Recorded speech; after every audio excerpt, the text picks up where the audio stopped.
All right, guys, awesome job on the film. I had a blast on Friday night.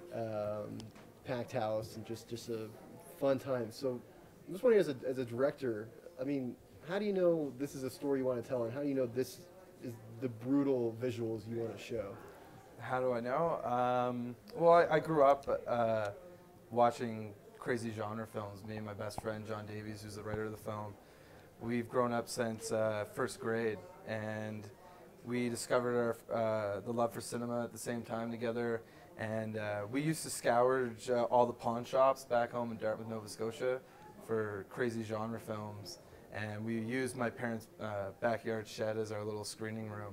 And so we searched out every horror, sci-fi, action movie we could, and that just kind of helped to build our imaginations. And so when it came time to make our first feature film, of course it was going to be a crazy genre film, because that's just what we're inspired by. Sundance is all about, obviously independent cinema, but I mean, after seeing Hobo with Shotgun, I was like, that is independent cinema. I feel like you nail independent cinema. Can you talk about like just putting together an independent project a little bit, like working with the producers, working with the effects people? Yeah, where to start? Basically, at first when we created the original fake trailer, that gathered an audience online that was demanding for us to make a feature film. But it wasn't quite enough to get the financial backing behind it. So we went out and we shot a short film called Treevenge, which played here 2 years ago with Dead Snow at Sundance. And we ended up winning an honorable mention here. And the success of that helped us to get financial backing, and we were able to get the support we needed to get the feature film off the ground. It took a couple of years to do it. Just the nature of the film, it's a crazy film.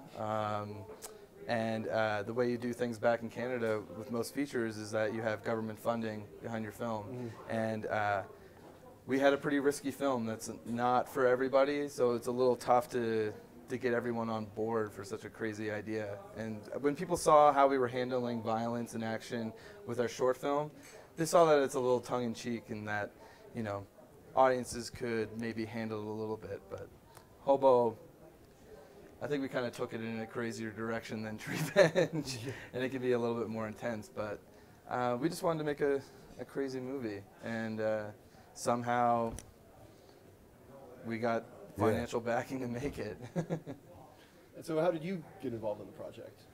Well, Jason, through my agent in London, asked me if I would be interested to come do this movie. And they sent me the script, and I thought, I don't really quite see what the story is, and it's crazy, but I don't know what else is there. And then I asked if I could talk to him from Cape Town on Skype, and we met and talked for an hour about everything, and then I said, okay, I'll come to Halifax. What's it like? I mean, you've worked with some fabulous directors in your time. What's it like working with a younger director and a director who hasn't, What's it like to work with a younger fabulous director? Well, no, just like a younger director, who may not be as known, And young, unknown, fabulous director. There's no comparison from any director to any other director. They're all different. They have their own language. They approach things different. They have their box of tricks. But Jason is a first-time director, and I felt he was a good guy to go work with, and it was true. And Rugger, he works on a show he has a show called Film Factory, where he helps first-time filmmakers get their short films off the ground. And when I saw how he was working with those filmmakers, he was just so kind and giving and supportive, and he filled them with knowledge and supported them to make their first films. And when I saw that, I thought, wow, this is going to be a lot of fun, and I'm going to learn a lot, and I did. And can you give me an example of what you learned? From Rugger, probably it's that an actor can say a lot without having to say anything at all. And Rugger has a special quality of being able to just throw a look, and you can look right inside the character, and you know exactly what's going on inside them without them saying anything. It's a really amazing gift. And you have some insanely intense moments for your character, and I'm just wondering, how do you get to that point as an actor? You just pretend. It's you know, I mean, you know, it's like you use your imagination and you use the things that you get from, you know, from the two people who were like my mentors for the part, and then Jason, and you kind of use your imagination, and then you take it over the top if it's necessary, because most of the characters are over the top. I was just trying to find the quiet part of the character because I felt we needed. My big thing when I read the script was I know it's a lot of allowed, right? And I know it's crazy, but you just need the silence here and then, you know, and in this case you need the silence of the main character, and need to kind of know where he's coming from. Otherwise, you only have one layer, and I think we got a couple of layers in there. That's just texture, basically. It's texture. It's the illusion of depth and texture, and it's artificial as hell always. I don't care what kind of film you're making. I wouldn't say it's bull because that's kind of knocking it, but it's always the illusion to create the illusion that this story is happening now, and make the audience forget that they are there. That's my goal.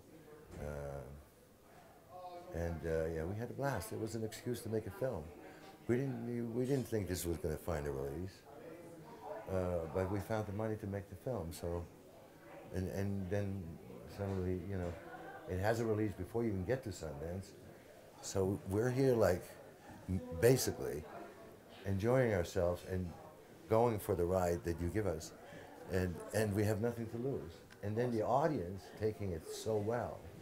It's the warmest, like you said, it's the warmest embrace for a filmmaker or an actor for that matter. You know? Yeah. I have to ask in the screenwriting process, like, how do you develop these insane, just gratuitous scenes? Like, and I love them. Like her arm just getting broken off, and just it's now a weapon. It's just like it's so smart. I'm just like, how do you just come up with this gruesome, like, awesome? I think the writer was helpful, maybe. Yeah. Because he came up with that. Yeah, Okay. and He it's was just very creative. like I said, it's just from growing up in a small room, a back shed in my parents' backyard, filling our imaginations with every genre film we could, and so that just turns the ideas in your head, and I don't know, I don't really know where it comes from. It's just Can you tell me what we want to see on the screen. The burning bus was about, you know, with the kids in it. That was like our last card. Yeah. Before we get like serious. I'm first and foremost a film fan before I am a filmmaker, and so I just put on the screen what I would like to see on the screen as a genre film fan. Can you talk about? You say genre. Are you saying a specific genre, or No, there's like Hobo is a mixed bag of all kinds of genres. Okay. And can you talk a little about those films that inspired, like, you know, the directors and those? I'd say more B-movie kind of action and stuff, but am I wrong on that? No, I'm definitely inspired by B-movies. The films that were inspiring this were Dead End Drive-In, The Exterminator, Rolling Thunder, Vice Squad. Some of my favorite filmmakers are Brian Trenchard Smith, John Carpenter, Walter Hill, Robert Harmon. Yeah, they've growing up watching their films, they were a major influence on me.